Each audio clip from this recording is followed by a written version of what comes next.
Everybody, I wanted to tell you a little story today about a client that I recently had that might resonate with some of you. It's about doing a cash out refinance. Now, why would we be talking about doing a cash out refinance when interest rates are north of 7% and you might be in a 3 or 4 or 5% interest rate on your mortgage? Well, here's why, and here's what happened to this particular person. They bought a house in 2018 for $200,000.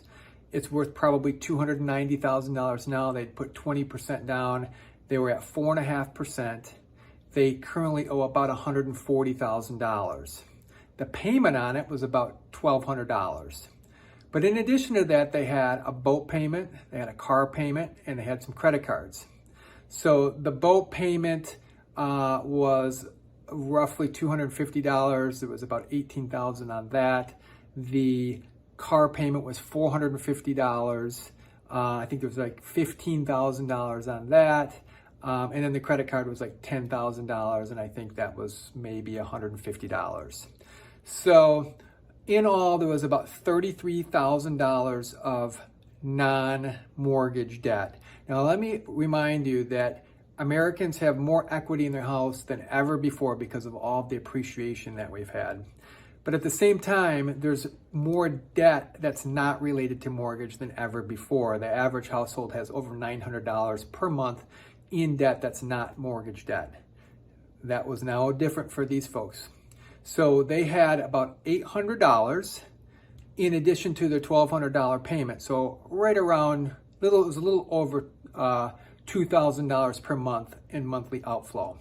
When we looked at redoing this loan, we had to add $33,000 to their 4.5% mortgage, and we had to bring it up to 7.5%.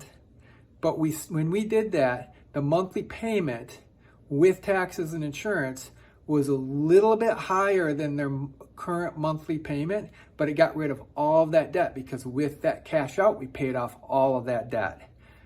These people were absolutely ecstatic that they could save $800 per month. Then we talked about, what could they possibly do with it? Well, first of all, they were a little bit tight, but if they had that $800, what could they do with that investing wise right now? So even in money markets, you can get almost 5% on that money. So when we did the math on it, not only did they save the $800, it freed them up to actually be able to start saving and investing. It can completely change their life, but they didn't really think about doing that because they were at such a good interest rate before. So this is the type of thing that we do with folks. Hopefully this helps. If you have any questions about your current mortgage or whether you should refinance, we can evaluate it. Lots of folks I tell not to do anything right now, but some people are in that position where it really, really can change their life. So thanks for listening. Talk soon.